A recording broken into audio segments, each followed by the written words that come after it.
Before we start, I just want to talk about this. I mentioned it a little bit, but I just wanted to make this clear how I just think how strange Eazy-E's death was because, he was promiscuous. One would think, like, okay, of course, someone would get HIV and AIDS and die if they live a promiscuous life, don't protect themselves, whatever, right? The weird thing is that no one came out, said they had contracted HIV from him. No one ever came out and said they did. None of his kids have it. None of his girlfriends had it. Just him. It's weird. How fast he ended up having it too. It's said that he got tested for sure, September of 93-ish. But Jerry Heller said he got tested November of 94 as well. He was recorded saying that. And so he conceived a child December of 94 and conceived another child after that. And again, none of his kids had it. No one else comes out and said they had it, but he just has it. And he dies extremely quick. You know what I mean? From being negative in November to just dying in March, having HIV in February, having AIDS, and then dying in March. That's just weird. Why wouldn't you scratch your head for that? AIDS doesn't take that short of a time to manifest in your body and happen in your body, and it's just weird. So I get why people are like, nah, he just had AIDS and died, but why so fast? Like, what's up? If there's any experts out here that can tell me or can explain or give me examples of someone dying and getting HIV, then AIDS, and then dying that quickly, please let me know. I could just be misinformed, but I've done some research and I just don't get it. It just doesn't make sense that everybody in his life that he had sexual relations with had an impeccable immune systems, strong enough to fight HIV, which is possible, but everyone that he had sex with, everyone, that doesn't make sense. I'm sorry. It just does not make sense. Something here is up and we're going to investigate it. Okay? Now, I talk about this a little bit more, but I just wanted to make something more concise and clear so you guys can understand where I'm coming from and why I feel like I have to talk about this, because it's strange. It's fucking strange. And it bothers me beyond because he's one of my favorite hip hop artists and favorite just business minds and visionaries in general, just because this is fucking fishy and someone needs to do something about it. I know his son was saying that, he had AIDS, yes, but they did a procedure that kind of made him more sick. Yeah, okay, I can see that happening, but just the simple fact that he had it and no one else had it, that he had sex with, he's conceiving children and they're just coming out clean. All his kids are clean. All the women that he dealt with is clean. No one came up and said they had it. He had a $50 million, he was worth $50 million when he died, and no one tried to grab money off of that. No one had nothing but great words to say about him. Come on, y'all. Come on. This is strange. This is fucking strange. And I really pray for his family. I hope they do something about it. I hope they get the answers that they need. The one thing when I'm a big NWA fan, Eazy fan, and one thing that broke my heart is that his mother was saying, I'm worried that I'm gonna die and there's a chance I'll die and not know what happened to my son. That is heartbreaking. And whoever is involved in this should be fucking ashamed, because this is really sad. And I hope justice is served. Okay? Like I said, it is possible for someone to have sex with someone with HIV, who's HIV positive and they're HIV negative. If their immune system is strong enough, they can fight it. That is possible. But the fact that there's literally possibly hundreds of girls, it's a very popular guy, that he had sex with and no one had it, out of those bunches of women, even if we cut that short, okay, maybe he fucked with like 10 girls within that time period. All of them had impeccable immune systems. And then why did he look so fine and healthy? Like, there's an interview literally of Biggie saying, I just saw him and he looked healthy. Bone Thugs and Harmony saying, I just saw him and he looked healthy. He was just coughing and looked a little tired towards the end of his life. Like, it just does, I don't know. It bothers me. It really bothers me. And I hope we find something with this, okay? All right. Let's get started with this.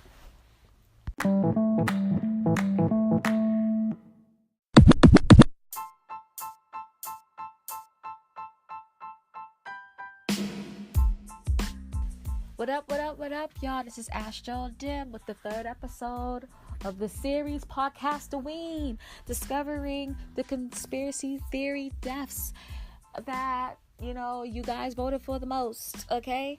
Number 3 is one of the most visionary people in hip-hop history, okay? My goodness, he was a genius. It's Eazy-E. Easy motherfucking E. Oh my God. Y'all, when I was younger, I had the biggest crush on him when I was younger. And he passed when I was like really young. Yep, I was crushing on people when I was that young. I was like 7 when he passed though. And around that age. And I remember being so confused because, first of all, his death came out of nowhere.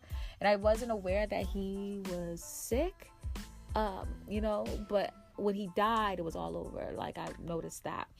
And it wasn't even all over like that. That's the fucked up part. It was because, like, AIDS was still so taboo. Now, like, my understanding of AIDS was really confusing because I didn't really understand what sex was like that. I got the gist of it, but not really. But the thing is, like, I remember HIV and AIDS, there were so many commercials on it, so I was aware that the disease came from sex, and like I was aware what sex was at 7 because of those commercials, like the Salt and Pepper, let's talk about sex, or let's talk about AIDS. They made like a remix of that, and it was just always something like commercial about AIDS and protection and blah blah blah. You know what I mean? Like, we were, the commercials were heavy about like the things we need to be aware of, and they weren't keeping the young kids in mind. So like, I knew the dangers of drugs and the dangers of like sex at such a young age, which was wild, but it's 3:33 my time now. That's interesting. But I remember when he died, I was just so confused because it happened so fast. And I remember with other people who had like HIV and AIDS, was like a longer drawn thing. And so I always never felt right about him dying. I was like, this is weird. Beyond me having my little crush on him from before, like, I just thought the whole thing was strange and weird. And other people thought the same thing. It always bugged me. And even like way after he died, I was like always like, my family, like I grew up like listening to NWA from my brothers playing it and stuff. And my family does like their old school music, so they still play it. And like, it was always stuck in my head, like, why did it happen that way? Like, he was so young. I know it could attack anyone could die from AIDS. But it was just like, the whole thing was just so weird for me. I spiritually never understood why it happened that way. It was just odd to me. And it was always something I felt like I had to discover more about. I had to learn more about. Like, I just wasn't really getting it. And I just knew that from all the research I've done, no one died that quick of AIDS like that. Like, it was just the craziest thing for me. And a lot of people in his circle, a lot of his family, a lot of his friends felt the same way. But beyond that, let me stop right there and give my little spill on Eazy-E. Eazy-E was born September 7th, 1963, maybe? It's between 1963 and 1964. People literally don't know. But I'm going to go with 63, okay? Because that's what his headstone says. And I'm just going to go with his headstone, okay?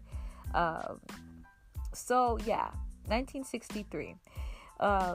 He was born and raised in Compton, loved his home, always repped it hard.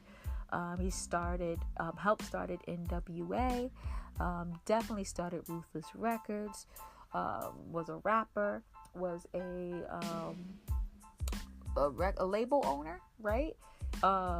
Was a DJ. I forgot the name of the station. I think it's Beat FM over in LA. Was a philanthropist, a humanitarian, believe it or not. Gave a lot of money to charity, always helping children. Such a great guy. But the thing is, it was huge, is that he definitely put gangster rap on the map. And so people had this like crazy picture of him of being this like bad guy, right? But what he was really doing, him and the rest of NWA, was really talking about what they seen in their everyday life. He was a drug dealer at first, saved up enough money, stopped drug dealing, and built his own label with that money. Pushed the NWA group, pushed their music, and started with on his pretty much on his own. He was connected with Jerry Heller, which was a music director, had a lot of music manager, had a lot of connections, helped them out, of course. But a lot of them did their things. He did a lot of footwork on his own. A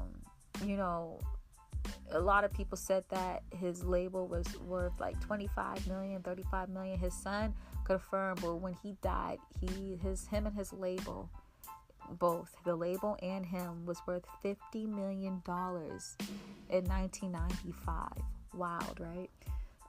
The thing is with Eazy-E, he was really handsome, and the ladies loved him, and he loved the ladies, and he was known for being promiscuous. But the thing is, all of NWA was known for being extremely promiscuous. He had like 11 children, I believe, 11 or 12. So that's a lot for someone who's 30, 31, he passed, 30 or 31. But the thing is, though, is that the thing that's like really crazy is that he, I don't know, it really confused me because, yeah, he was promiscuous, but the thing is, it's like, I remember hearing this interviewer, was interviewing Michelle A. He was saying like Eazy-E they would like kind of talk like share girls, you know what I mean? Like girl would mess with E, girl would mess with Dre, girl would mess with Cube, Yella, Ren, like, you know what I mean? Like, and so for everyone to not have AIDS but him is a little strange. And even like afterwards, right after they broke up, NWA broke up, and Dre went to death row, and Cube went his way or whatever. He still did the same thing with his friends. No one else had HIV or AIDS, but he does. Now the thing is, it's interesting about HIV and AIDS that a lot of people don't know, and they don't say this a lot, is that HIV is a virus, right? The thing is with viruses is that if your immune system is strong enough, it can fight it off, right? So usually when there's a person who can be HIV positive, a person that's HIV negative. The person HIV negative has an extremely, very healthy, strong immune system. They can have sex with the person that's HIV positive raw, unprotected, and not get it. It happens all the time, right? The thing is, though, is that our immune systems kind of teeter. Sometimes it goes in waves. Sometimes it's really high, sometimes it's really low. That's why it's really safe to just stay protected, because you don't know how your body's feeling. And so it's just wild to me how everybody he messed with but one had a great immune system and never got affected by him. And the thing is like, okay, well, someone could be like, well, the person was shut up, or the person was didn't want to admit that they got HIV or AIDS from him. He was worth $50 million when he died. Of course someone wants a piece of that pie, right? Like, I don't know. And that's when like the whole like AIDS laws were really coming in about like, you know, if you affect someone and you know you had the disease, you can sue. Like, that's when it started coming in really deeply. So someone could have easily said like he didn't know he had it, but someone would try to sue and get something out of it, try to settle out of court, get something out of it. You know what I mean? Like, I don't know. I just really feel I was young before I knew the in depth like what HIV and AIDS was and like all that shit. Like, knew the details of it. I always felt awkward and weird about this whole thing. So we're going to go deeper. We're going to look into his chart and see if we can find anything. It's interesting because, you know, for instance, him getting HIV might make sense because, you know, a lot of Virgo energy. You know, having a lot of Virgo energy could mean you have a great immune system, can have a shitty immune system. He was had asthma, would get pneumonia off and on. His immune system not that great, okay. But he's trying to say that everyone that he messed with, besides the one that gave him HIV, was able to fight it off. Everyone just around him had a great immune system, including his band members, including his people who didn't have probably the best diet in the world because they were musicians and you know what I mean, and like worked hard and toured and, you know, had a lot of wear and tear in their body. Like, I don't know. I don't know. But anywho, Eazy-E was the first rapper to own his label, I believe. Not the first artist, because the first artist to own their label was Sam Cooke. Well, yeah, like huge, very visionary. Like he was, you know, his group was the one that started the parental advisory sticker. They talked raw, they talked what's true, and I always say this about rap, like, you know, they're talking about real things that are happening, you know what I mean, that they are witnessing, that they think about, you know, because of what they witnessed. You know what I mean? So they may not have seen like some of the stuff that they talked about, but they think about it because of other things, crazy things they witnessed. So yeah, let them express themselves. You know what I mean? They talked about, you know, I like rap because it talks about all aspects of life. The good, the bad, the ugly. You know what I mean? And so he really pushed that forward because no one was really talking about the bad and the ugly that much. You know what I mean? They were, you know, if you're talking about, you know, what you call it, a lot of the cautionary tales, but they weren't talking about being in it and feeling stuck in it and wanting to break out. And you know what I mean? Like, actually indulging in that life and making people understand that it's human to feel like you need to indulge in that life. It's really deep. I loved what they did. I love what NWA did. I love how daring they were. I love how daring Eazy-E was. And sometimes he said some stuff that was a little too out there for shock value because he knew that shock value sells, you know what I mean? But you know, a lot of people that knew him had nothing but great things to say about him. And like, he has literally not just only people, his work to back it up. You know, he was literally invited to meet up with President Bush because he was really philanthropic and gave him a whole bunch of money all the time. You know what I mean? So like, come on, you know? Anywho, let's look a little deeper about his death because I never felt good about it. What we're gonna do though is look at his birth chart, go through that. Of course, we don't have a time for that as well. It's really annoying. But what I also want to look at in the second segment, I might break this to you know, the third segment too, is look at a couple of dates that were interesting. I want to look at the date of when he was married because he literally was married about a week in a few days before he died, literally in the hospital dying of AIDS. He got married to his wife. Interesting. I want to talk about the day that they had the press release, him admitting that he has HIV and AIDS to the public. And then because everyone felt like the wording was a little bit strange and off. And then lastly, I want to talk about the day that he died. So we're really gonna figure out like what the fuck happened here. I hope we can get some answers.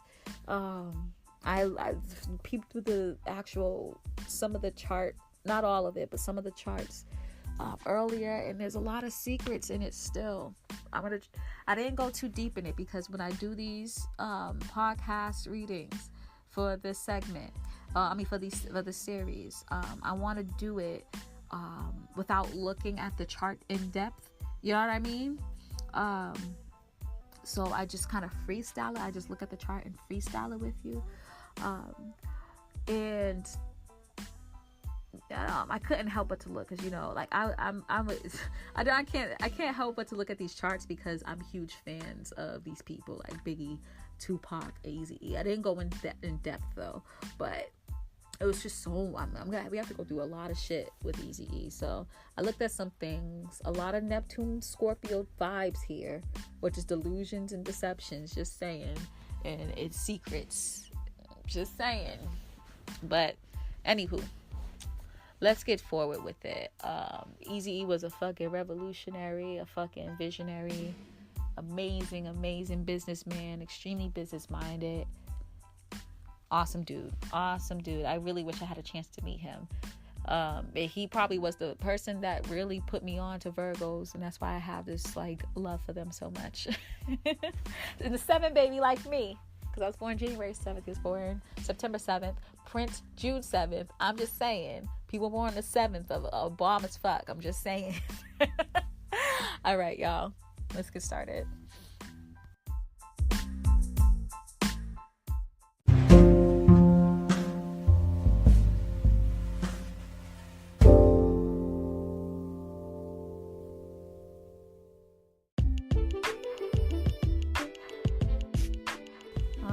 So let's go ahead and look at Eazy-E's, aka Eric Wright's, natal chart.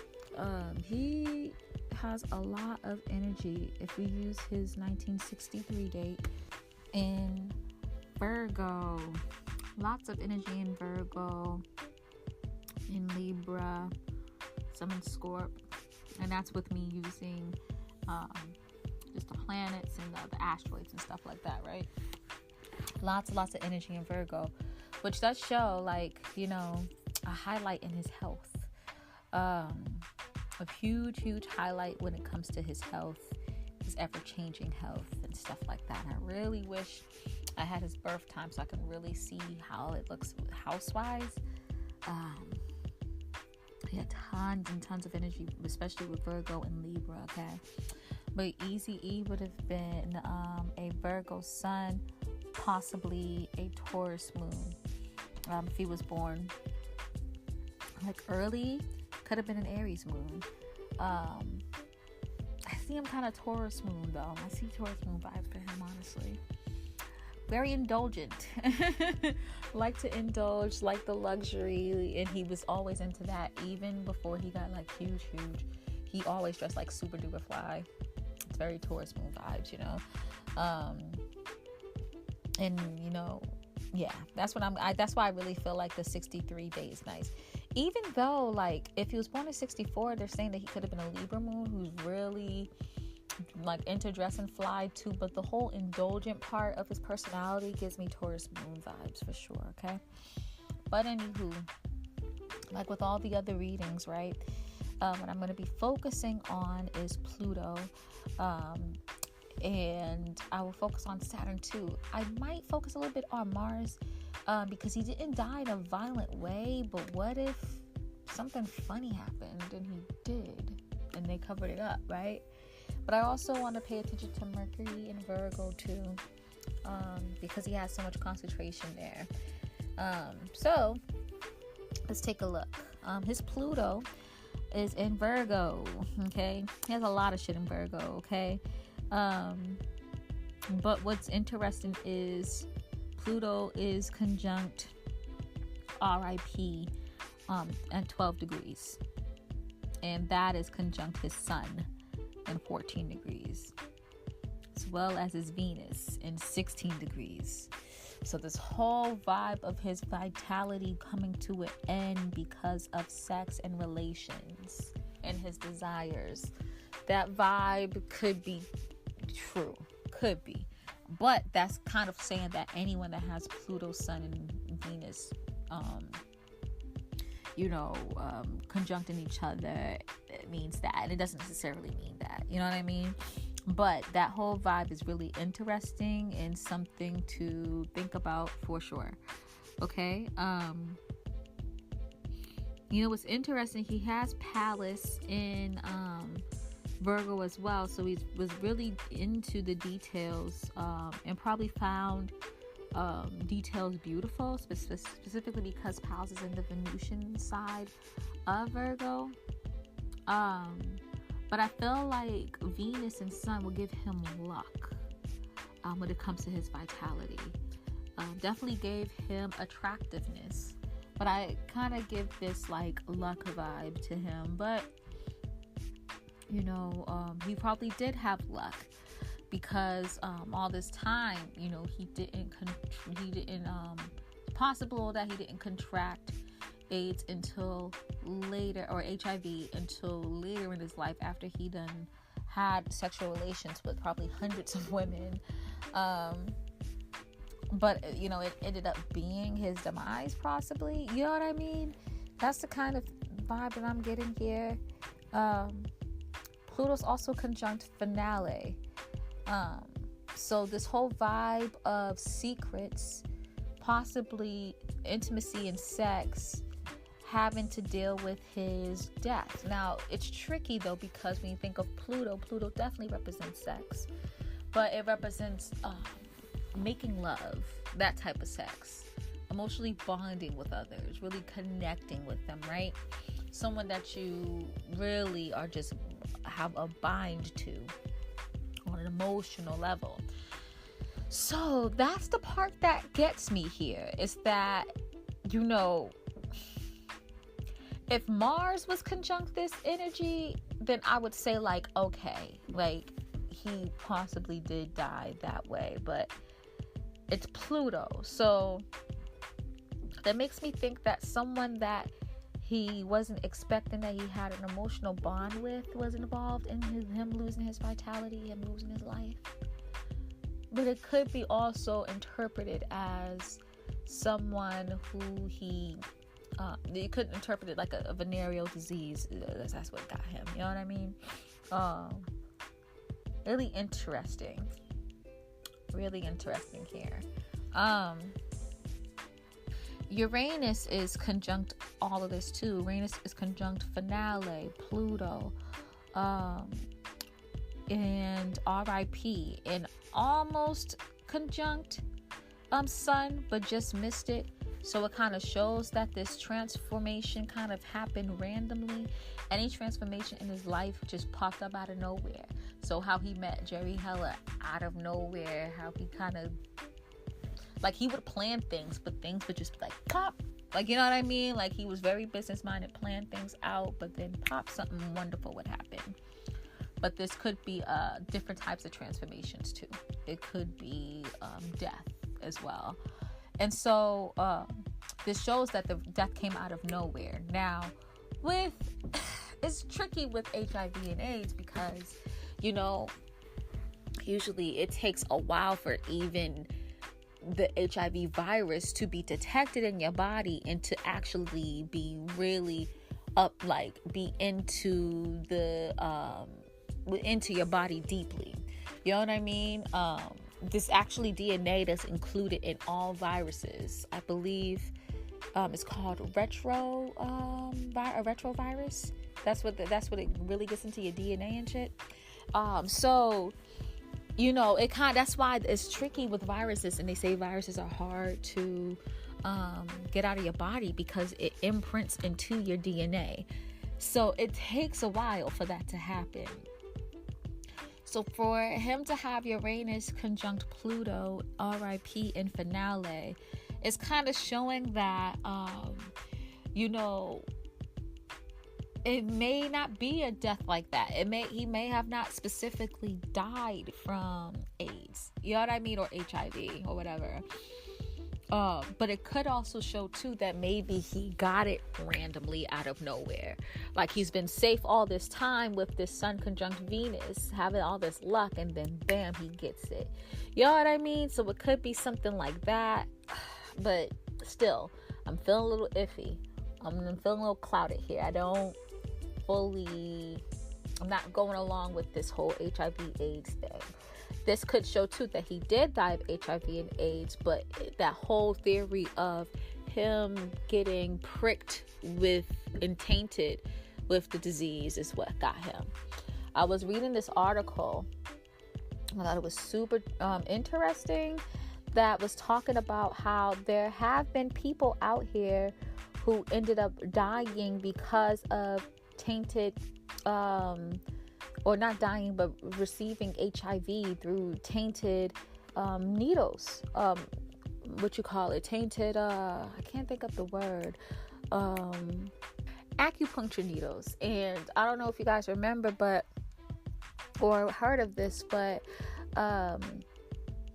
West Coast rapper Kid Frost, who is famously known for the song La Raza, he was signed to Ruthless at one point and got close to Eazy-E, and said that he was in an ATV accident and his back was kind of out of whack, and he was using acupuncture to get his body in line. And he really feels like once someone contaminated the needles and he got sick from it, and he thinks that someone in the hip-hop industry kind of set that whole situation up so he could get contaminated by those needles. You get what I'm saying? And that interview can be looked at anywhere. They have articles about it. E-News, LA Times wrote about it. It's on YouTube, the actual interview. Just take a look. It's really interesting. But the thing is, though, is that this could happen. Someone wrote here, I'm reading from this article on E-Online from E-News. It's quoted from a report by University of Hong Kong microbiologist published in the Boston Medical Journal. It says, although no evidence exists to support a link between acupuncture and HIV infection, there are reports of patients with HIV who had no risk factors other than acupuncture. So that's a little bit concerning, and for him to, for that story to be included after all these years, we've never heard about this ATV accident, him using acupuncture. For that to be included into the story of his death is quite interesting. Everyone knew that, you can, needles, any form of needles can have you get affected by HIV. So for that to be totally not acknowledged is interesting. Until now, that's weird. That's really weird. Anywho, so let me talk about the stellium though. So stellium in Virgo. Virgo represents organization, routine, hygiene, work environment, things that you do in the everyday tasks, like everyday duties, everyday tasks, stuff like that, right? That's what the energy of Virgo is, right? And so, like, things that you kind of work at in a routine is your health as well. So Virgo represents health overall. Palace represents health. Palace is in here. So that's the strange thing, is that, believe it or not, he actually did look after his health. If you have Sun here, Venus here, Palace here, that's weird. The Pluto, though, it shows that even though he took care of his health generally, with Uranus and Pluto conjuncting with finale and RIP, that his health is the thing that's going to kill him. Just such bullshit. That's so not fair. But that's life, man. That's life. So that's just crazy shit. But another interesting thing too is that his Mercury is retrograde, which makes sense. His Mercury is retrograde. He was really quiet and talk unless needed. He was kind of shyish too. People, when they got to meet him, they felt like he was shy. But it's in Libra though. So with that energy, it shows that when he did talk, he knew how to relate to people, connect with people, use his charm to kind of work with people on a one-on-one basis. Mercury is represented by Mars. So for Mercury, Mercury is represented by Virgo. So for Mercury to be in Libra, there's some partnership that kind of was connected to his health failing. That's what I'm thinking.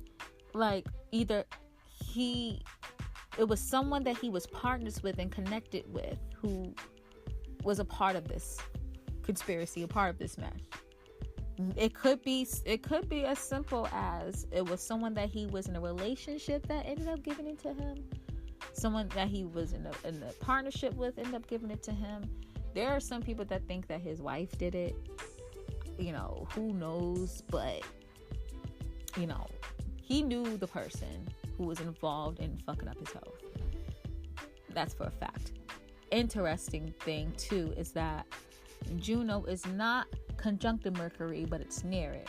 So if Juno was conjuncting Mercury, then I'd be like, his wife might have done it, but it's not. If Juno was treated as a planet, it would be, but Juno is technically an asteroid. Asteroid needs to be at the very most 3 to 4 degrees away from the planet. It's not.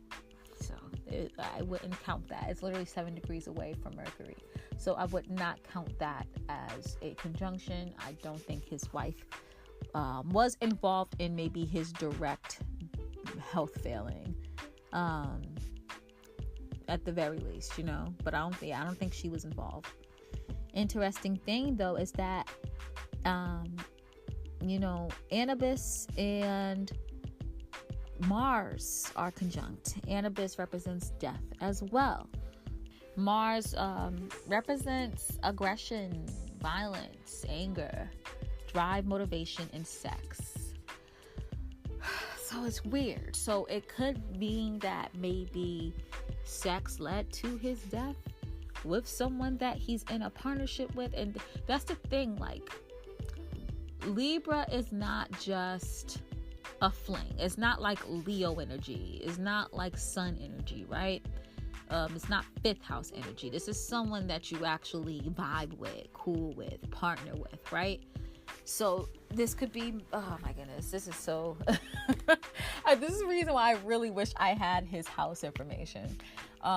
This could mean that it was sex that killed him with someone that he had a relationship with at the time. Now it probably might have not been his wife. Could have been somebody else. His wife tested out clean. Their kids tested out clean. So don't think it is. Might be someone else that he was in a somewhat committed relationship with. Someone that he claimed as his girl, Another thing too is that it was aggression that killed him with someone that he was partners with. Someone that he was partners with used aggression to use this death onto him. Could be like that too. This is crazy. Like his birth chart, it's just so many scenarios. I can't think of something that's clear. You get what I'm saying? Now, listen, y'all. I see Vesta here. Keeper of the hearth. The fucked up thing about this is that, you remember how I talked on the Tupac conspiracy? Is that I felt the keeper of the hearth represented probably the Jewish Defense League or another group like that who had the keeper of the hearth type of vibe of keeping the the power of the culture, of the heritage, of the family, right? That's really, really important to them, right? The thing is that Ruthless Records was involved with the Jewish Defense League too. Now, it is reported that they used that Eazy-E and Jerry Heller used the Jewish Defense League to help them hire Israeli troopers to kind of intimidate Suge or protect them as well. And they used them as bodyguards. But the thing is, though, is that from what I remember and from the things that I've seen, I've always seen Eazy-E with the two Samoan twins that he knew forever. They were big ass dudes. Two Samoan twins. They were even with him when he died. They protected him to the fullest. So I can't really recall on that report. Again, I was young. I wasn't there. I was all the way in Boston. This was happening in LA. You know what I mean? But it's just, I can't account for seeing those other people there protecting him. But what is a fact is that the FBI had reports and released reports that the Jewish Defense League was trying to extort both Tupac and Eazy-E for money. What they would do is send death threats over to them and threaten them, threaten their lives and try to get money. So they wouldn't quote unquote kill them. I don't know if money was given to them. But it's strange that both Tupac and Eazy-E died. It was said that days before Tupac died, those calls were coming in, and days before in those days before too, that was when he was in the hospital literally fighting for his life. But that also happened days before he actually got shot. So it's interesting how days before the incident happened, him getting shot, he got those calls. And then while he was in the hospital fighting for his life, days before he died, he got those calls. I don't know. This is really strange and weird, okay? And then with Eazy-E, he had those calls too. And so, I don't know. It's just strange to me. It's just really, really strange. Jewish Defense League is a right-wing conservative group. They're known as a terrorist group as well. And they've been extorting people for a while. There's actually rumor that they might have been extorting Biggie too. The thing is, though, is that, Biggie and Diddy had crazy protection from Diddy's side. Diddy's father was actually cool with Frank Lucas, was doing a lot of work with him. A lot of the old school cats and their kids and their kids' kids and their kids, are loyal to Diddy. I don't think they ain't doing that much. Not saying that the same is not happening to Tupac and Eazy-E, especially Eazy-E had a whole bunch of love and a whole bunch of gangs, a whole bunch of people who loved him and would protect him. Same with Pac. More Eazy-E than Pac, honestly, but it's just weird. But anyways, maybe this whole Vesta thing is the Jewish Defense League again, or this organized group who don't want these popular people of color gaining some money, some wealth, and bringing that money and wealth into other people of color and helping them. Because if you think about it, both Tupac and Eazy-E were very humanitarian. Both really helped people. Eazy-E was always getting artists in his in Ruthless Records. Again, Ruthless Records was worth $50 million. He was always helping them get money. The interview that Kid Frost did, he said that he got a freaking deal and was able to cut Kid Frost $500,000. Like, again, Kid Frost is Mexican American, giving people of color the wealth to be able to build something from themselves, So I don't know. I don't think they liked that, especially it happening into a community, a industry in which they probably have a lot of hands in. You know what I mean? I don't know, y'all. It's just Vesta being close like that to Mars and Anubis. I feel like, again, this vibe of keeper of the hearth, people who want to keep the culture, their specific culture alive, felt that Eazy-E and Pac and Biggie were a threat, and so they used force to kill them. Remember, the keeper of the hearth is Vesta. Mars is the aggression. Anubis is death. Right? And again, it's interesting that Libra is here because, it's partnership. They said that they partnered with them at one point. You know what I mean? I wouldn't be surprised if Eazy was like, I don't need your help no more. And, they got mad at that. I don't know. It's just crazy. Again, I don't know. It's just crazy. It's just wild. But let's look at his Saturn. Saturn's not making that much movement here. It's in Aquarius. But we're using Saturn as kind of like a death planet. That definitely, his death affected his circle deeply. His circle, his family, his non-immediate family, his friends, his colleagues, everything deeply. And it's retrograded too. So it felt like his ruthless records was muted. The people that was hurt the most were muted, and they didn't get a chance to speak out and to be heard. Like it seemed like it was like taboo to talk about his death. And that's the thing, like the hood did, his people did, even Biggie did. You know what I mean? They interviewed Biggie, and Biggie talked about like, yo, I just saw him in New York.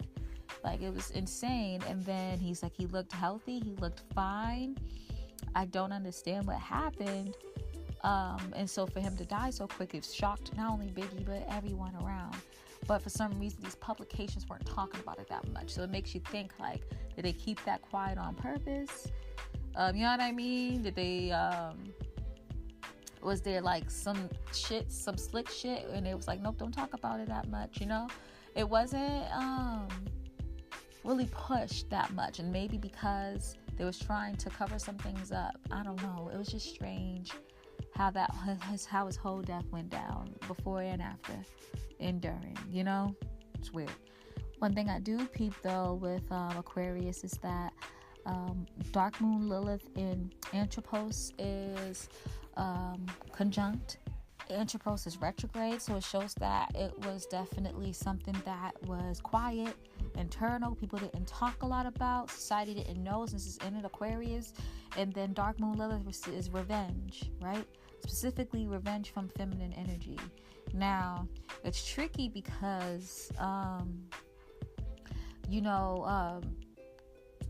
Eazy-E was definitely a masculine person, but I can definitely see someone saying that he is a man of feminine energy because of his sun's in Virgo, his moon's in Taurus. No one knows where his rising's at. Has so much Virgo energy, so I can see that for sure. We wouldn't really know unless we see the signs, but I just will generally say that this is revenge. It could be revenge from a woman, but it can't be revenge from any just masculine, feminine energy. Who knows? But if he's all feminine energy, it could be revenge from masculine energy. So yeah, I wouldn't be able to sense if he was a feminine energy or masculine energy, honestly. And I think, again, when I say feminine and masculine, this is just like the pure meaning of it, not just manly man and womanly woman. Is like kind of like aggression versus like more passiveness. Not passive in like, yeah, I'm just gonna let you roll over me, but passive in like kind of, yeah, I'm gonna get you back. You're gonna see, and you get you back in a more thinking way instead of a brute punching way, which I see him doing both. So it's really hard. He probably might have perfect polarity, and could honestly, it seemed like he did possibly fulfilled his life path, because he did balance, getting a specific status, but also taking care of home. Because his kids have nothing but, in his baby's mothers and his wife had nothing but great things to say about him. No backlash, no fucked up things to say about him at all. It's North Node in Cancer, South Node in Cap, so he did kind of balance that well. So I don't know, man. Yeah, intuitively I say that he's spiritually good and he ain't coming back here, but maybe this had to do with some type of revenge, and it killed him for it. Maybe. Let's look at these signs. So I kind of want to focus on Aries. I want to focus on Scorpio. I want to focus on Virgo, since we're talking about health, and then Capricorn. Not much to say on Capricorn. Osiris is in 0 degrees of it, but not really making any aspects like that. It's North Node's in Cap, so this death could have been like a not faded, but karmic past life connection to it, maybe. Don't feel that much comfortable or confident in that answer though. So let's move over to the next sign. Aries. He has Jupiter in Aries. Not much to say about that either, honestly. His personality, persona, and appearance is supposed to give him some luck. It's something that he felt from within and exuded out. I like to look at the first house in Aries to kind of talk, to see what someone has to say about your body. You know what I mean? Because it's literally your appearance. And so Jupiter here with Aries, of course, like a lot of people with Jupiter Aries are nice looking folks, but not everyone, because it takes a year and a half for Jupiter to make its rounds. But usually that year of where Jupiter's in Aries, people are nice looking generally. But Aries definitely represents the body too, just as much as Virgo represents the body and health. So again, like, that could kind of explain why he didn't look bad, that he was sick but looked fine, looked healthy, looked good. Like, that could be it. We already talked about Virgo, how health was on, like, he took care of his health. He was active and trying to make sure he was healthy, but again, it ended up being his health that caused his demise, with RIP finale, Uranus and Pluto happening here, but it was a sudden random thing that caused it. Kind of came out of nowhere. AIDS and HIV don't come out of nowhere, really. It does, but it don't. You know what I mean? It takes a while for it to manifest and happen. So I feel like, it might have been some aggression with his death. And then Scorpio, all we have is Neptune and destined there. So maybe he was destined to have this this crazy death, this out of nowhere death. But Scorpio doesn't represent kind of like out of nowhere. It is death, it is transformation, but it's slow transformation. So yeah, confusing as fuck. Let's look at these other charts, because looking at his natal chart confused me even more. It really did. So let's see what we can see from here, okay?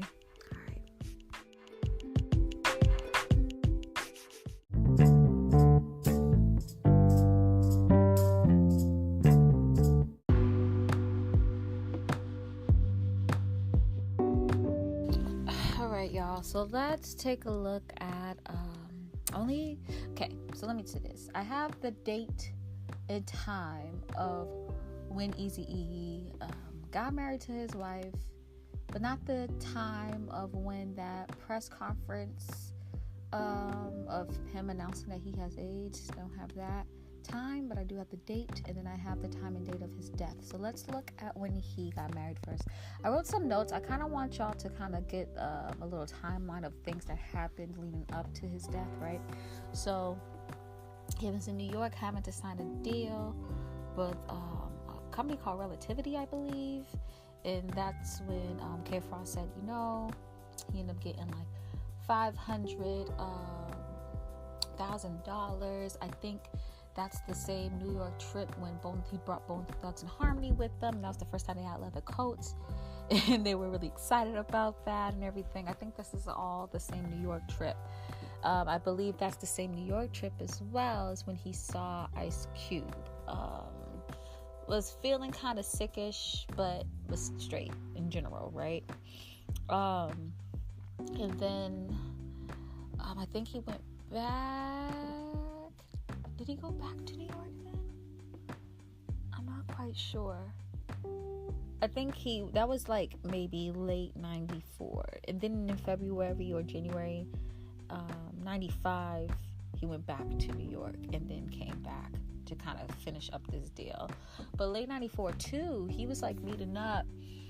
And I think actually even before then, whether like Biggie, Wu-Tang, he's actually in the Cream video, but you really can't see him apparently, according to Kid Frost.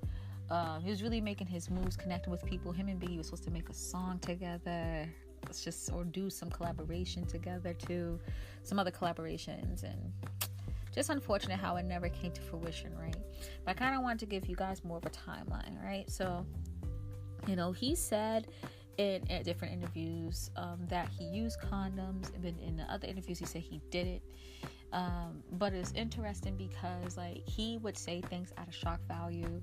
Like for instance, he would like kind of could tell people that he's into like demonic stuff when he really wasn't. He had the star and a circle tattoo on his hand, but it wasn't the upside down circle. So it like, he wasn't trying to, it wasn't no like demonic-y thingy, you know what I mean? We saw his last letter, or if it was his last letter, talking about, kind of talking about what he goes afterwards, and, he didn't want to preach a sermon, but he wanted to kind of warn people of the situation he was in. If he wrote that, who knows, but it was definitely something that he would do. But, he wasn't a bad person because he gave a lot. And he did a lot, and he did it in secret too. Like a lot of people didn't know a lot of the stuff that he did, and it took his family to make people realize all the nice things that he did for folks, especially kids. He had a soft spot for kids apparently. But anywho, his last interview in which he talked about sex, he did say that he used lambskin condoms. Now we all know that lambskin condoms, it's very porous and does not help you whatsoever, so please don't use those. So he probably did use condoms, but lambskin condoms, and might have still got affected. In an interview in 91 though, he did say that he uses condoms but takes tetracycline. I probably am pronouncing this incorrectly, but it's an antibiotic, and again he said a gang of other pills for protection. What I'm thinking is if he did get an infection, maybe the overuse of antibiotics fucked up his immune system. Something to think about. But to go more with the timeline, he tested for AIDS 18 months before March of 95, which was about September of 93. That's what one of his assistants said over at Ruthless Records. But Jerry Heller said that he remembered him testing for AIDS in November 94, and he was negative then too. He had symptoms of coughing and wheezing since July 94, so that could explain why that Jerry Heller felt like he should have got tested in November 94, because he was getting sick, kind of wanted to cover that, see if that was the case.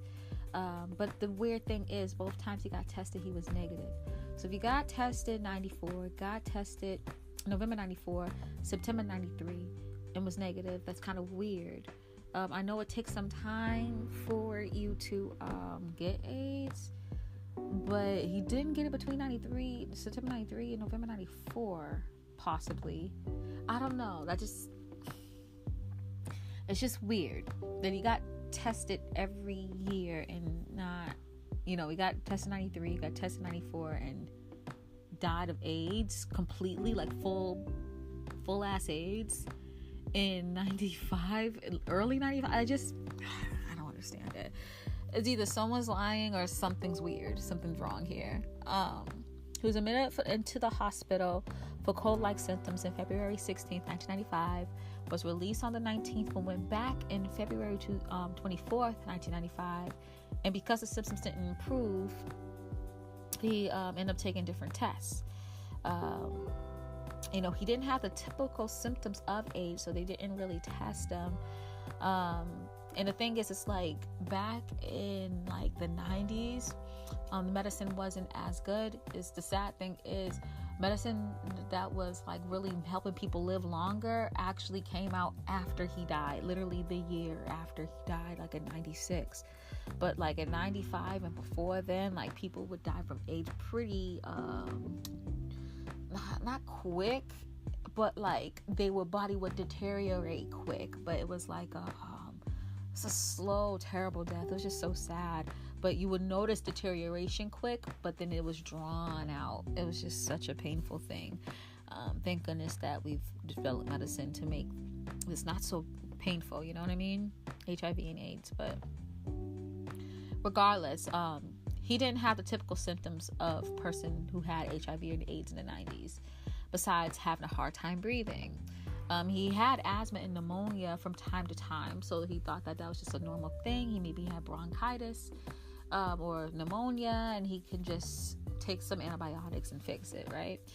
But he ended up taking tests from when he came in the 24th of Feb, and was diagnosed with AIDS March 1st, possibly diagnosed with HIV around the 24th.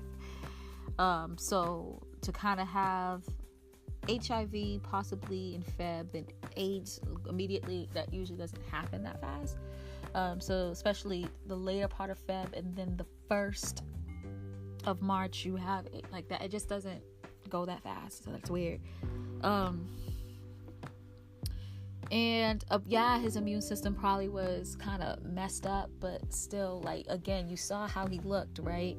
He looked normal. It was just really strange. Another thing too is that he married March 14th. Apparently signed a will giving Tamika Woods and his attorney Ron Sweeney all the rights to his estate. He was scheduled for surgery to drain fluid from his lungs March 15th, but it never happened. His health crashed and he was hooked to life support, fell into a coma, couldn't talk, could only squeeze hand to communicate. So when you have HIV and AIDS, that could happen. But how were you able to like talk and fully accept and be of a clear state of mind on March 14th, the next day just be out? Like, I don't know. It's just like, you know what I mean? But let's just keep this going, because you never know, it could have happened. Then he died March 26, 1995 at 9:30 p.m. Okay.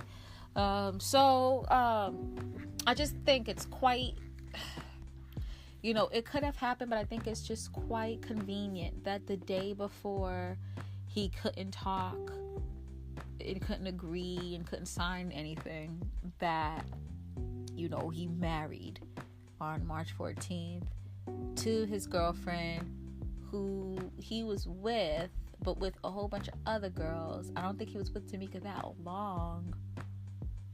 Why wouldn't he marry somebody else? I mean, I don't know. Why wouldn't he give the rights to his mom, to his siblings? Why her? It's just, she does have record business experience, but I believe she was just like an assistant or something. So I don't know. I just think that's kind of strange. Personally, I do. But let's look at the marriage real quick. It's 555. I keep seeing numbers, angel numbers. So I think I'm getting the approval from my ancestors and his ancestors and him. So thank you. I hope I'm doing this right by you guys, Eazy and his ancestors. All right, so let's look at this. So this is the birth chart of his marriage. So look at the first house first. His ruling house is Scorpio, right? And so this could mean a lot of things. It could kind of show the situation. Death is on the way, so let me marry so I can have control of this whole situation, right?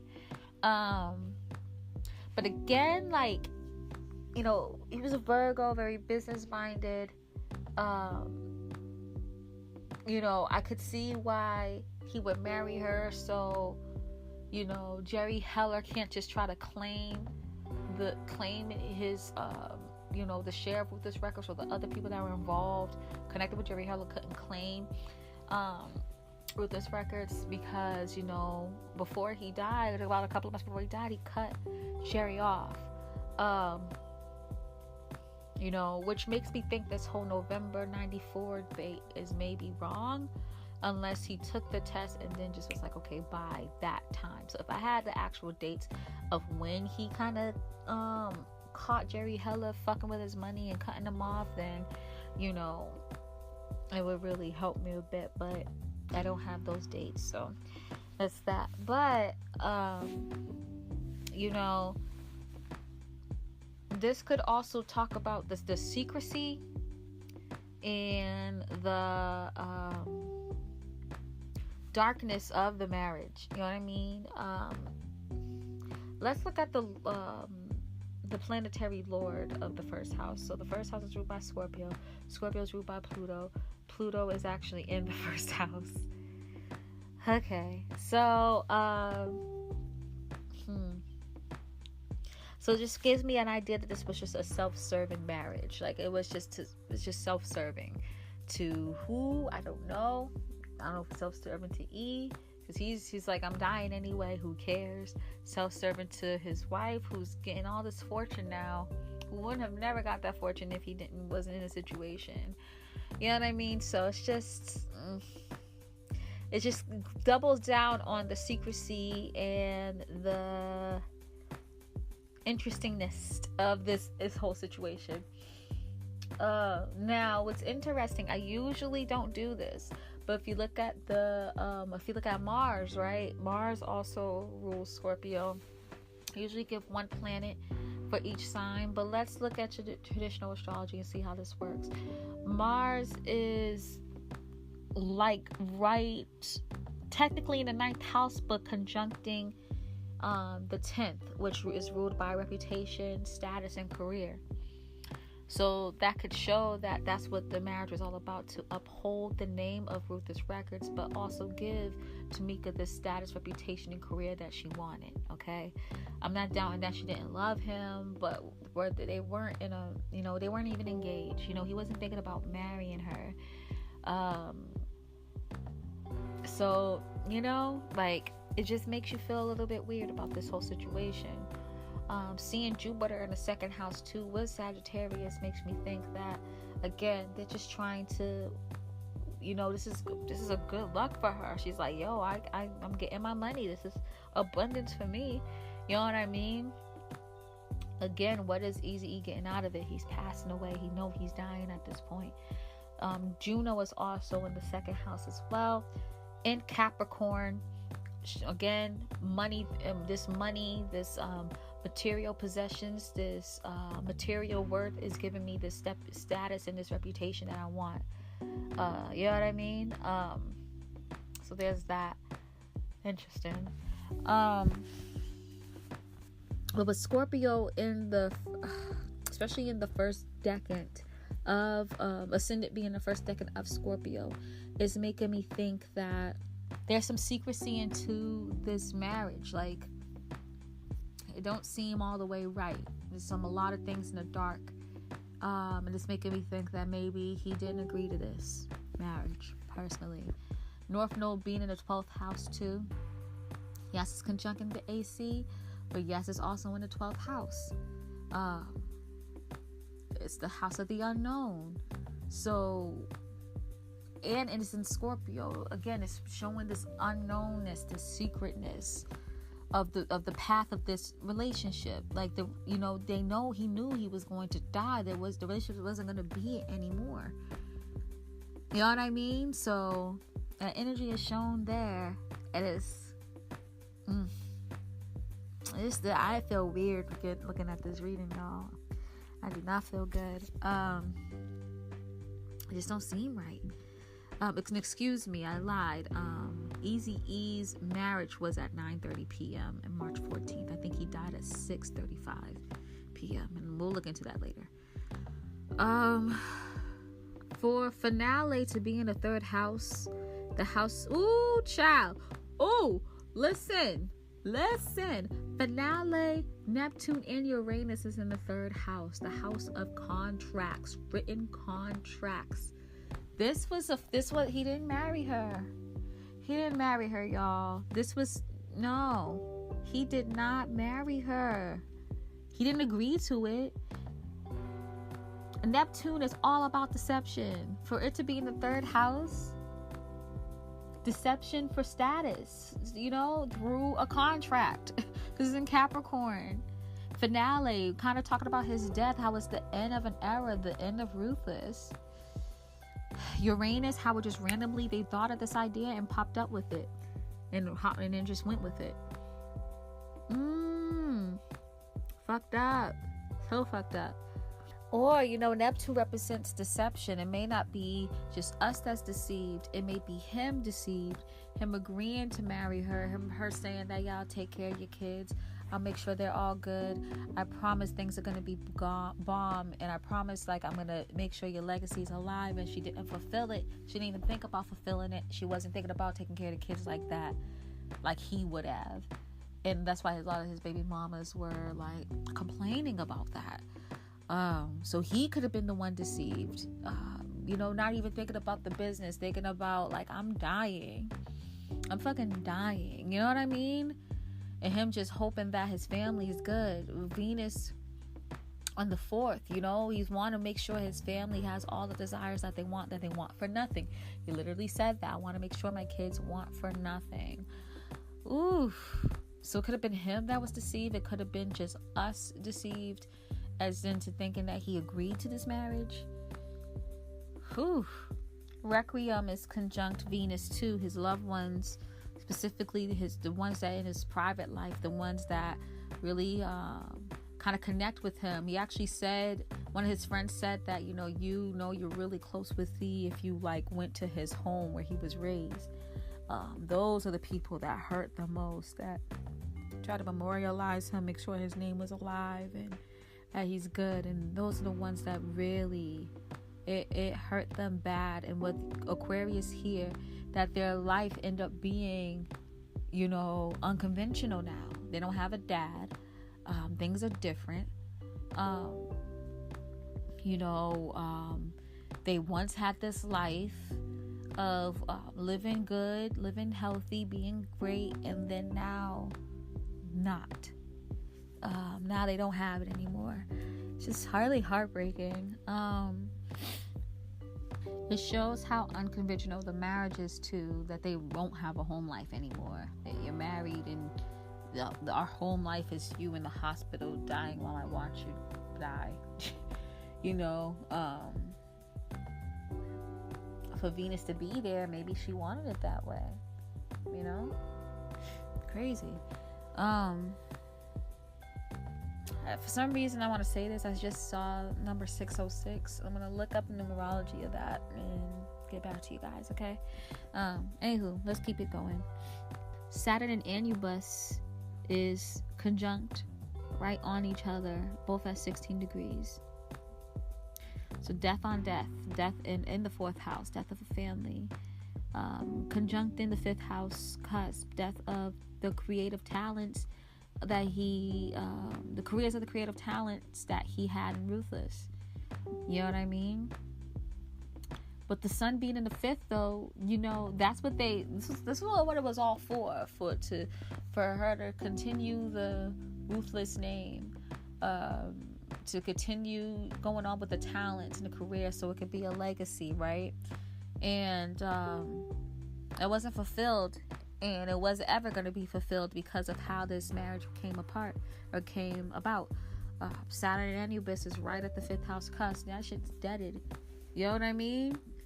Saturn's all about you fulfilling promises. And if you're not, they will dead something easy.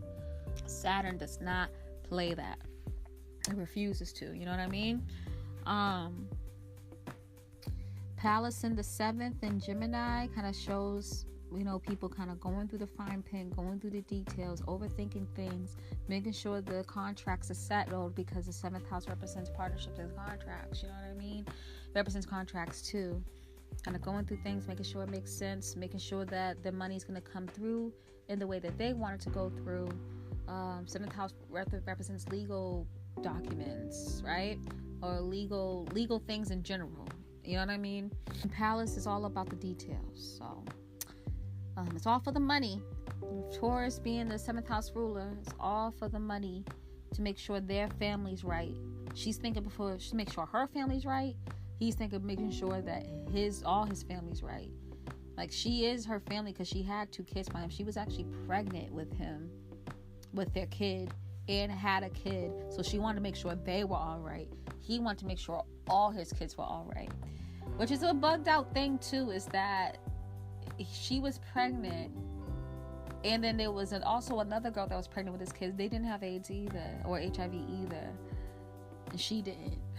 I don't know, y'all. This is just weird. 8th house, RIP. You know, has the RIP asteroid. Vertex and Vestas conjuncted, a fated event connected with the keeper of the hearth. You know what I said about the keeper of the hearth? You know, keeping that in this Gemini. So it's all about communication, but it's in the 8th house, keeping that communication private. Maybe there were other people involved in this that he was really tight with. Vesta represents focus and dedication, mental clarity and self-respect as well. Being organized and perfect. So, you know, you're being organized and perfect and focused when it comes to things connected with death and shared worth. His money becoming her money, or their money, when it's, you know, the lawyer, as well as the money of his wife too. What's interesting is Vesta rules metabolism, upper intestines, which is interesting. It also rules inheritances. Ain't that a bitch, right? Ain't that a bitch? It represents locks, keys, sister, security, investment, insurance, and inheritance. Really, really interesting.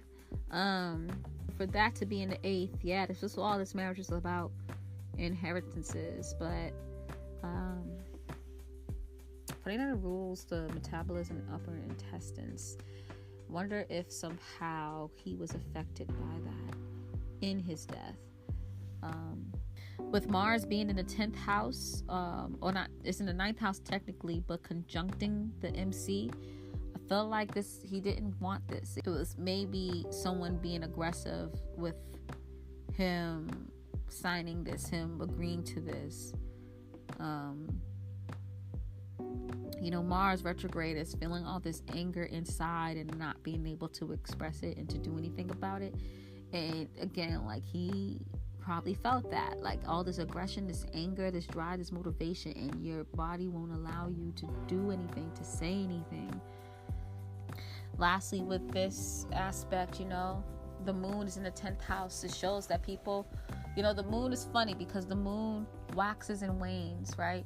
And so it shows the wavering feelings of somebody, of the whatever you are reading about.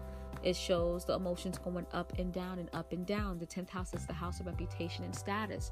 And so people were feeling up and down about the marriage. Some people was like, oh, he got married, he was doing the business move. But some people was like, oh, I don't think he actually wanted to do that. And, you know, so it's true. The reputation status of this marriage is up and down. People don't trust it. People think it's faulty. People think it's shady. And people think that it was connected to her getting... making sure her everyday life is good. It's in Virgo. You know what I'm saying? Making sure she's fine. Making sure she's settled. And less to do about him. Interesting. So let's look over to March 16th when they made the announcement that he has AIDS. So And guys, remember how I said I saw 606? I looked it up real quick, and so let me read this off to you. Angel number 606 asks that you focus less on the material aspects and financial issues of your life and look to a more spiritual approach to having your wants and needs met. Simply hold faith, trust, gratitude, as gratitude lifts your sense of what is enhancing, uplifting, and positive. Trust yourself to make the best decisions for you in your life and be open to ideas, signs, and opportunities that will bring your material needs to you. Ain't that a bitch? Ain't that a bitch? Let me finish this off. Angel number 606 encourages you to keep your focus on love, light, and the spiritual aspects of life. Give any fears or concerns about your material and financial situations to the angels of healing and transmutation. Trust that all your needs will be supplied by the universe in divine right time. Angel number 606 also suggests that issues to do with family and loved ones will be sorted and resolved to the advantage of all involved. Love comes to life when we both give and receive with grace and gratitude. Recognize your capacity to affect other people's lives in positive ways. Enjoy your relationship and the companionship of those close to you, and give love and freely and unconditionally, which it looks like all of that wasn't really the case here. The focus was mostly on the material and the financial, nothing to do with the spiritual, at least on their end, not Easy's end. You know, he probably was thinking about that because he was the one that had to meet his maker at the moment, you know what I mean? So, interesting shit, y'all. And it's funny that I happened to think of that and it just fit the freaking reading perfectly. Woo! The energy of this reading, y'all. Oh, God bless his soul. Saturn represents, of course, responsibility and authority, but it kind of represents the reality of it all. So what was the reality of this, right? Saturn was in Pisces,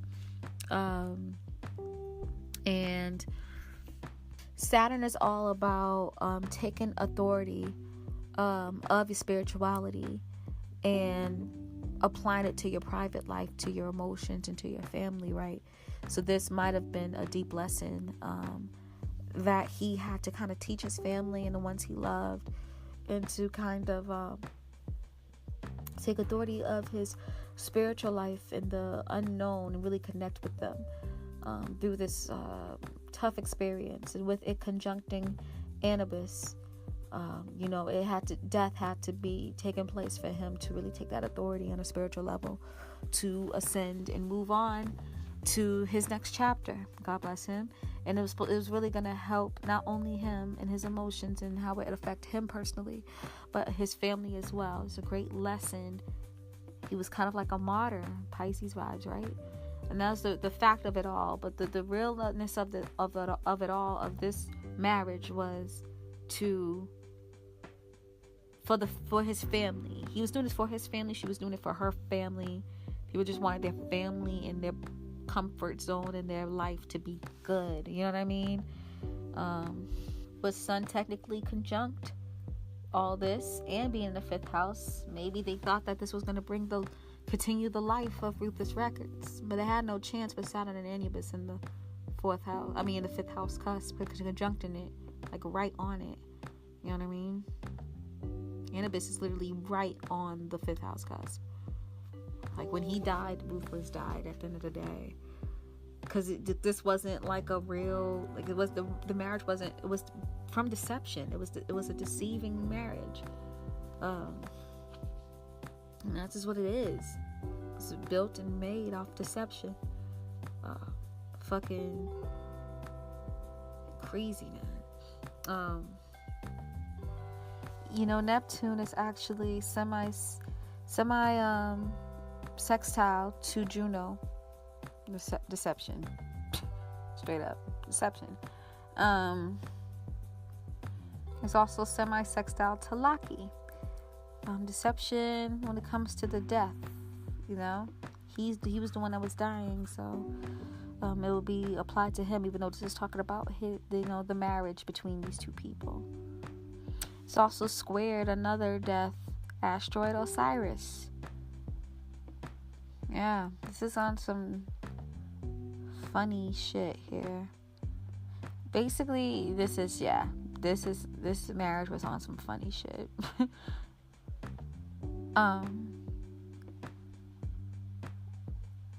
They were all doing it for kind of selfish reasons, material reasons. It makes sense with him. It's his money, though. So, of course, he wants to take care of his family. I blame him less than everyone else. Everyone else was just trying to make sure they were good in the whole process. It's real sad. Now, the interesting part, too, is that Mars is opposite Venus at the MC and the IC, right? So, Mars represents E, he's the famous person. It's going to be his death that kind of brings this all together. It's going to be out there.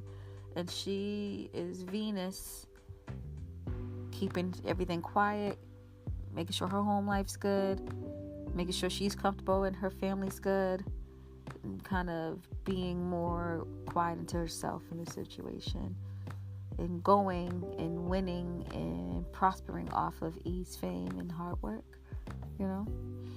Interesting shit, yo. So let's actually move over to the day of the press conference. I know I said I was going to do that before, but in line, but I'm sorry. I'm doing it now. Now I'm going to go over this quick because, again, I don't have actual times, so the houses are not right. But a lot of actions in Pisces. Deception. I always felt like this letter was weird too, honestly. With Mercury in the first decan of Neptune too. A lot of illusions here. So I wouldn't be surprised if this was definitely not of Eazy-E's doing, but Destiny's conjuncting it.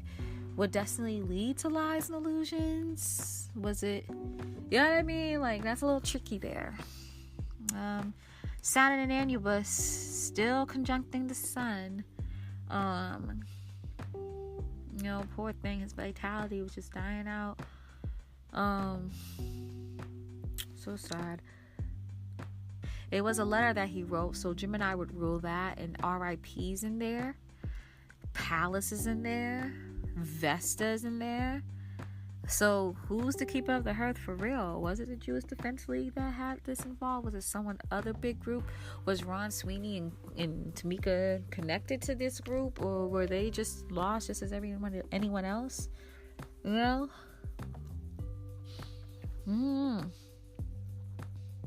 But a lot of eyes were in the paperwork, not in the letters that he wrote. A lot of eyes were in all his paperwork for his businesses. They were greedy eyes, greedy hands,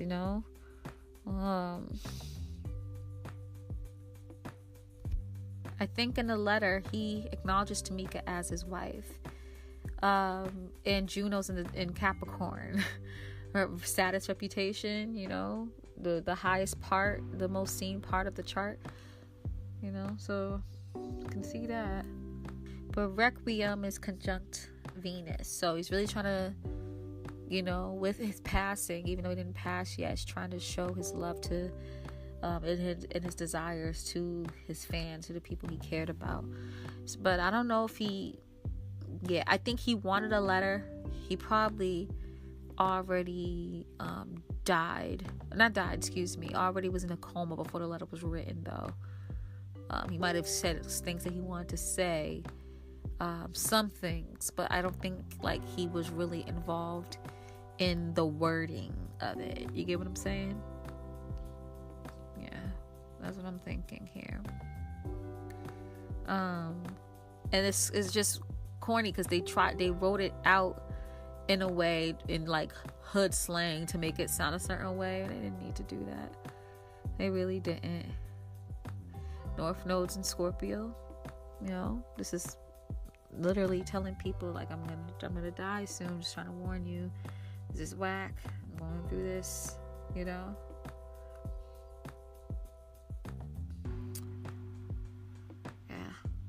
And yeah, That's how that is. I'm not gonna go too much into this, really. But again, like, if you peep this, I mean, the moon probably wasn't conjunct Chiron as tightly, because we don't know the timing of this letter, but the moon was in Virgo, near Chiron during this time. And again, this open wound of, like, take care of your health, make sure your health is good, and the emotions connected to it. He's trying to warn people, like, please take care of yourself, make sure your health is safe, make sure you're good. And the moon shows the most tumultuous part of your life, and right now it is his health. Lastly, we're going to look at his death chart. Okay, now the interesting thing that I peeped here is that Libra is the rising sign. And remember how with Biggie and Tupac's reading, it kind of made sense with their rising sign, because it literally shows where they got what was the killing bullet for them, the bullet that really caused the end of their life. Libra represents the butt. So I'm not sure what is up with that.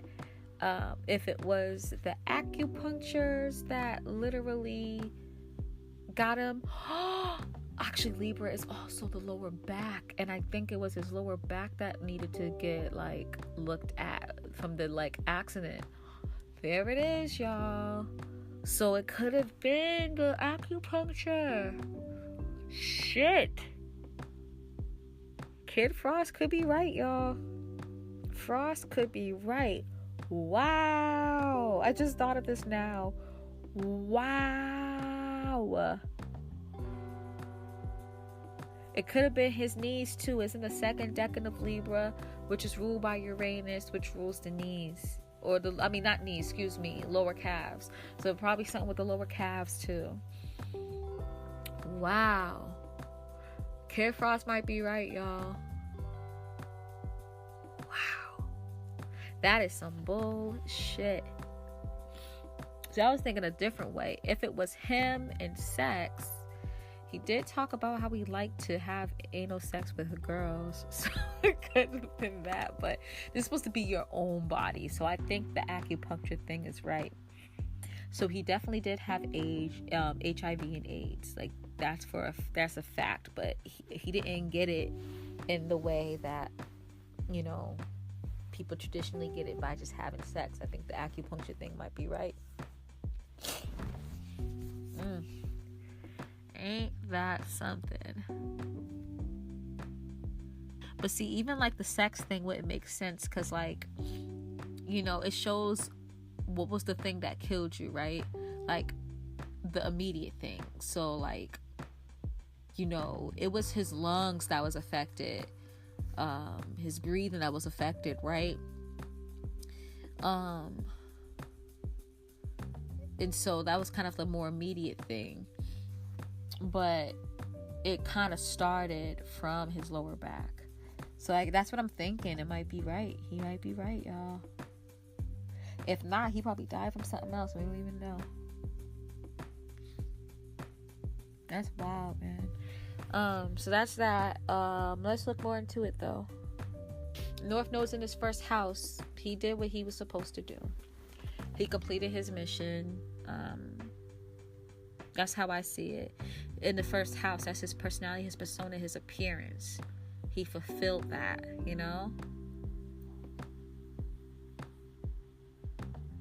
His death, like, the first house is your body. So for the North Node to be there, that's your life purpose.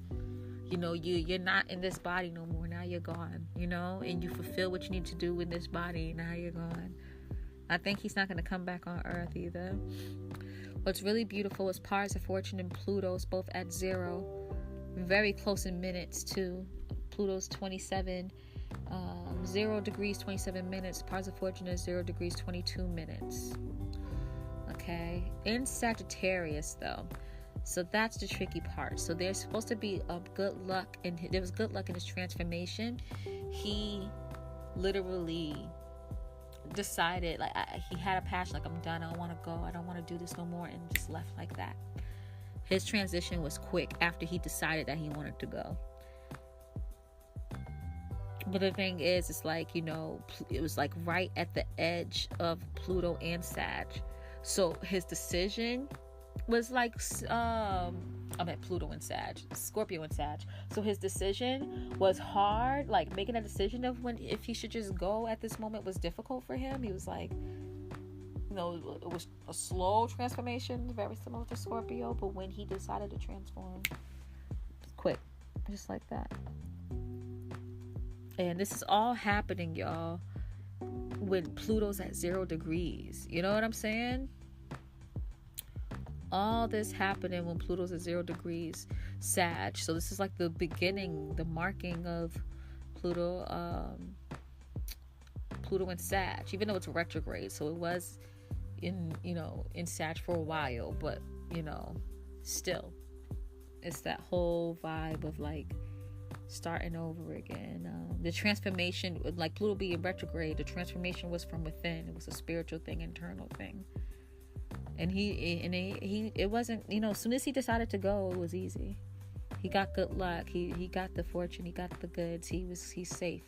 That's what I'm saying. Like, you know, you people thinking about all this, like the typical shit, like, so just like, oh, he rapped bad language. Like you didn't, like, God looks from that. Look at your heart from within, what you do, the positive things that you do, and sees what's, you know, sees from there, like where you should go.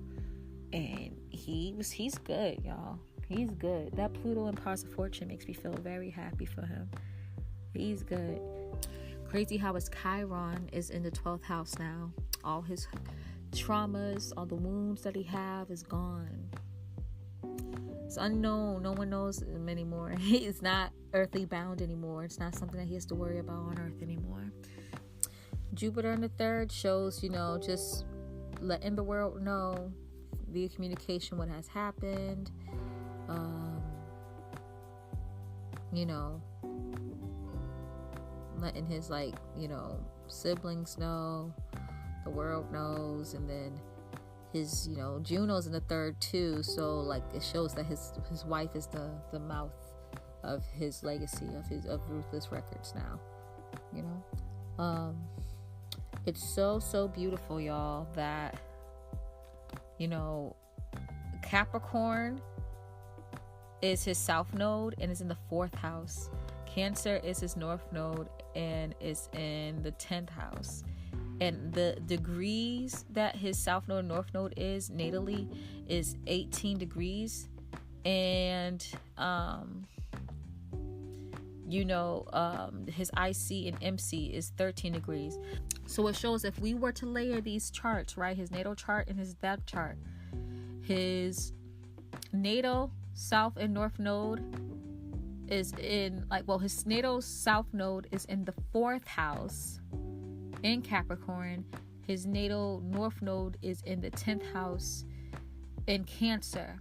So he's like, has the reputation of his south node of nurturing and loving his, and being private and understanding his family and helping him, emotionally providing for his family. And his south node is about taking authority, being practical, you know. That's more hidden because it's the 4th house. The 4th house is the hidden, the private moments. And that was put private, and his nurturing, loving ways was put out there. So I feel like, yeah, destiny fulfilled. He fulfilled his life path. God bless him. That is lovely. Beautiful, beautiful, beautiful. But sadly, you know, finale, you know, Uranus and Neptune's in the 4th. What he knows as his family now is different. And it's different for his family too. It's not the same. It'll never be the same. Crazy. People were trying their best to keep strong, but it was tearing people up inside, specifically his artists and his children. They felt like they had to keep strong, but it hurt them so bad having that moon in the 5th house in Aquarius. Aquarius moons are actually extremely sensitive, but they feel like they have to be detached, and his children may have felt the same way. His artists may have felt the same way. People connected to his creativity may have felt the same way. In Requiem, you know, his artists were the ones that remembered him, their memorials, i.e. Yella, right?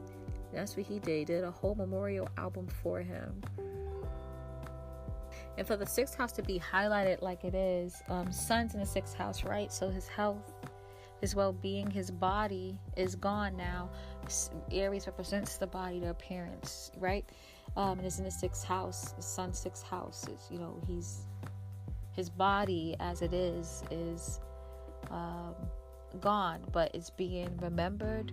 It is giving people a lesson out of this to take care of your body. You know what I mean? That's all people are talking about is like his health with the 6th house Mercury, and you know how his health caused him restrictions, with Saturn also being here too.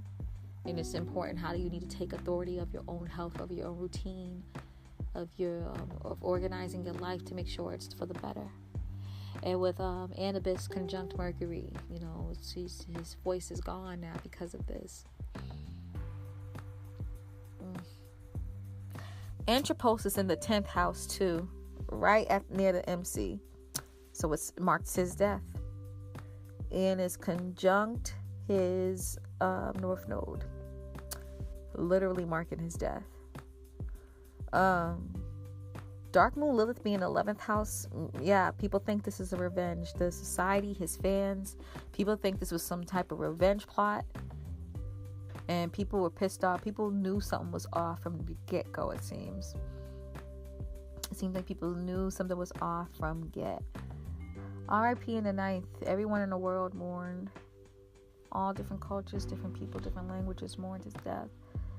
And then Palace in the 8th shows too that, again, people paying attention to the contracts, how they're going to get money out of this situation, and that's it. But let's look at the 8th house cusp, right? The 8th house is ruled by Taurus. Taurus is ruled by Venus naturally. Venus is in the 5th house. So that kind of shows that maybe it was his sexual intimacy and being free with it kind of caused him to pass. But it could have been in a way of, you know, someone being jealous and setting him up. Someone being, and maybe sending a girl his way that's his type, who obviously has HIV. But see, I don't even feel good about that because, again, like how fast he died, how he looked fine. Like back in those days, you didn't look that fine. It was like a slow, arduous, painful death back in those days. God bless those souls who passed from HIV and AIDS, or AIDS in general, because I know it's HIV and then you get AIDS and then die. You know, it wasn't easy. People, you've seen the hospital pictures and the pain a lot of those people went through. The footage of people dying of AIDS in the beginning, the first, 10, 15 years of people getting it.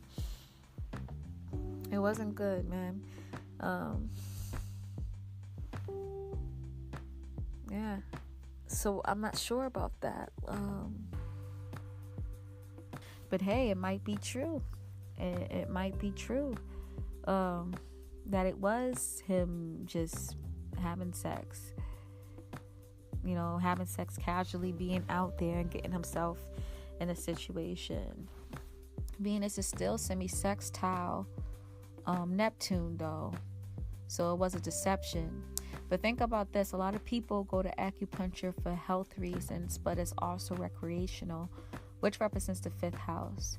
So it probably was some recreational healing, something alternative that he wanted to use, especially with Venus being in Aquarius.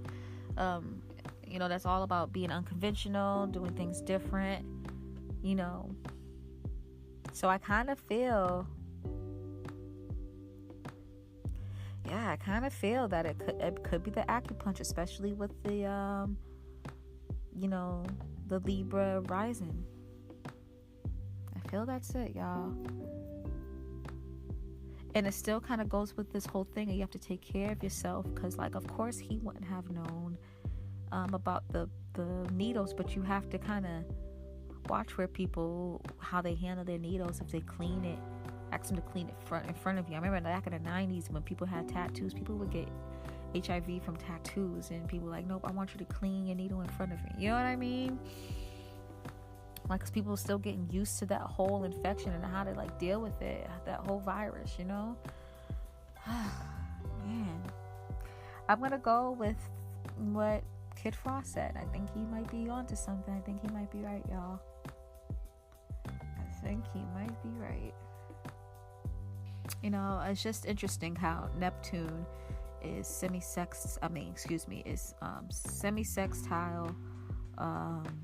Venus, which is the 8th house ruler, and then Neptune is also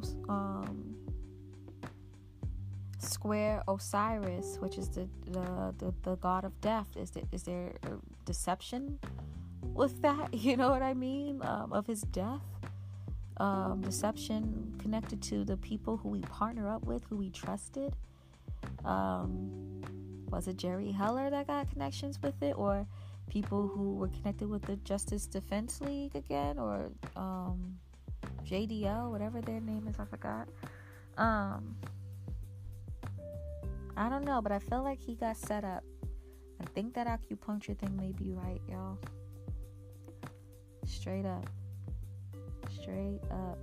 It was, and for Libra to be the rising sign too, I feel like it was a close partnership. Someone that he had a close partnership with set him up. I don't think it was his wife. I think his wife was kind of being greedy during the situation, trying to make sure she's good. Didn't do things right by him, but it was someone that was close to him that he did business with, that was tight with him, set him up to die. I really do. Acupuncture thing may be right. So this is what I think, y'all. This is what I think. And he did technically died of HIV or AIDS, but it's just not typical.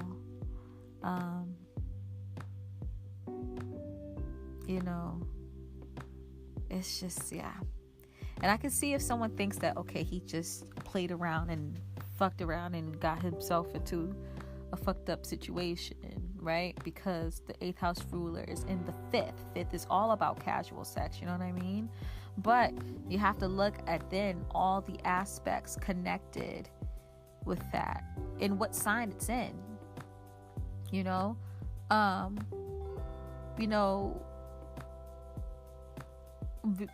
Venus is in Aquarius, what's so unconventional about sex? You know what I mean? Unless he had unconventional sex, maybe, but and then like it's semi-sextile Neptune. There's some deception here. Someone fucked with him. Someone did something sneaky, set him up somehow. You know what I mean? They had a plan for this because Venus was sextile Osiris. Like, it's like a plan. Like, yeah, we was trying to have him die. You know what I mean? Like, this was a part of the plan. It's also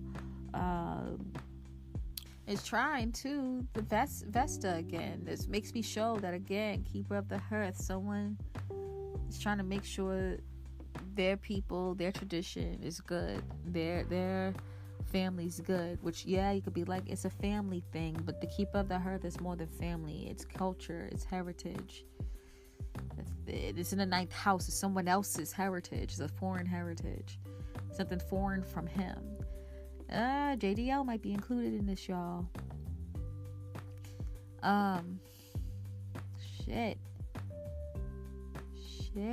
this is insane, dude. Yeah, y'all, that's what I'm coming with. And then it's also opposite Dark Moon Lilith with its revenge. Yeah, fucked up, man. God bless his soul. That's really heartbreaking. So this was way longer than expected, so I'm just gonna cut this off here and go off with the last words. And Eazy-E had a song called Last Words. And so I'm going to type it like he did with WERDZ. Okay.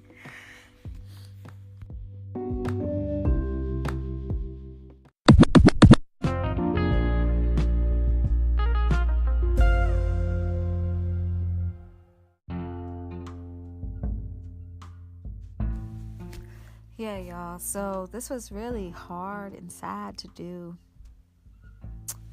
Very, very hard and sad to do. It's just he had so much promise, was doing things great, could have been with Diddy and Jay-Z at this moment. Multi-million-dollar, almost billion-dollar club of black males dominating the music industry. And it's just really unfortunate that it was cut lost. He was such a visionary, so way before his time, and that's why it was so successful. Like, his albums at least went gold, even with people who weren't as big, you know what I mean? Or when he kind of dealt with the most flack with Death Row, he still with platinum, double platinum, gold, like, you know what I mean? And his artist did too. He was just an amazing act. So loved, so loved. A lot of people don't have bad things to say about him.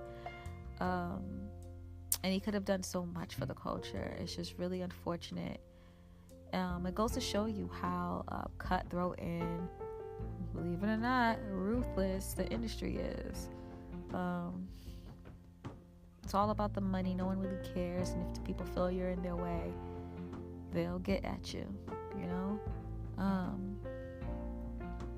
With the moon being opposite Mars, you know, this is aggression. This is what causes a death, is emotional aggression over his talents, his creativity, and them wanting to have the power, them to want to have the status, right? And there's so many people who wanted that from him and couldn't really get it, didn't have his eye. So it's just really it's just such an unfortunate situation, man. It really is. It's really heartbreaking. He technically has, you know, I would count this because the sun's involved, has a grand fire trine with Mars, Jupiter, and Sun, which is really positive, and I think shows more how his creative spirit and how his creative spirit ascended, and he's good, and he's safe, and he's loved by God and protected. So God bless him, y'all.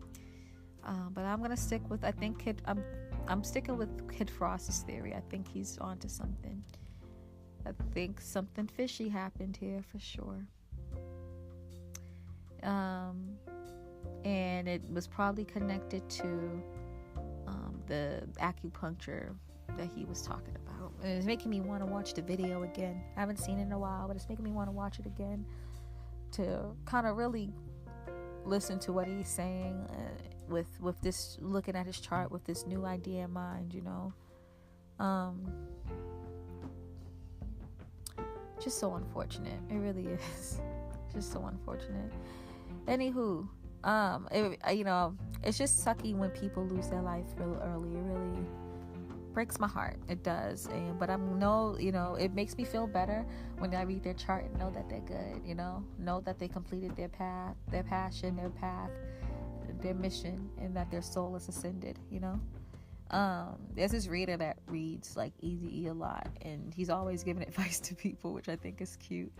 And even like when other readers read her, he's always like giving advice to telling people, hey, do this and do that. So it just shows that he has an ascended soul, that he's feeling like he needs to tell people stuff and not worried about his personal life so much. So, and people that's connected to his personal life. So that's awesome. And like with the moon in his fifth too, and his like complete death chart, it shows you how his kids were just heartbroken, so heartbroken. And that's what I feel for the most, you know. So sad. But I just hope that people would listen to this and know that he's good and he's safe and he's protected. With him though, there was no intercepted houses. His houses actually look pretty even in his death chart, which is really interesting. But let me actually see if there's any intercepted houses anywhere else in his marriage. Nope. So everything was aligned up perfectly. Remember how I said that I felt like Tupac and Biggie, like, they were supposed to do a little bit more. They fulfilled what they needed to do, but they're supposed to do a little bit more. I think Eazy-E is set. Like, he did what he was supposed to do. He could have done more. He could have lived a long life, probably for his children. But him leaving now, I think I feel like it was okay. I just feel bad that he didn't get a chance to spend more years with his kids.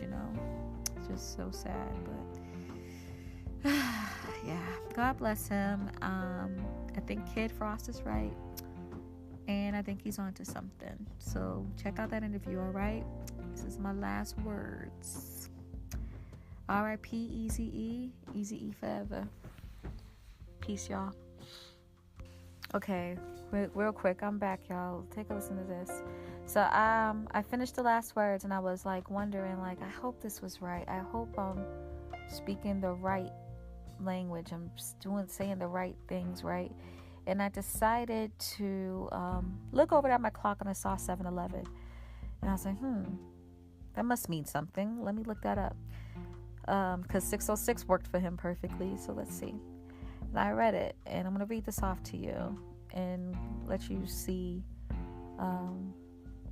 how awesome God is. So let me read this off. Angel number 711 is a powerful spiritual message from the angelic and spiritual realms. Pay attention to your thoughts and ideas as they are revealing the answers to your prayers and are giving you intuitive guidance in regards to the next steps on your divine life path. Angel number 711 can suggest that new information or news of a positive nature is on its way, so listen to your intuition and heed its guidance. There may be some new opportunities for you to put your natural psychic and spiritual abilities to good use in service of those who need it. Your talents are unique to you, and it is your responsibility to use them for your highest good of all. Believe in yourself, your intuitive messages, and inner promptings, and trust that your angels support you in your spiritual pursuits and endeavors. See, I was right. Let me finish this off, though. Angel number 711 brings a message that you are doing a great job and are on the right life path. You are encouraged to continue along as you are. Angel number 711 is a sign that you have chosen your thoughts well and have made wise choices and decisions. You are reminded also that the emotion of gratitude will speed the process of your manifestation. So remember to acknowledge, to be grateful for all the blessings entering to your life. 711 encourages you to maintain a positive attitude towards your life happenings and keep your prayers, visualizations, and positive affirmations. So I was right, y'all. Kid Frost is right, and I was right. Just wanted to end it off like that. Again, R.I.P. Eazy.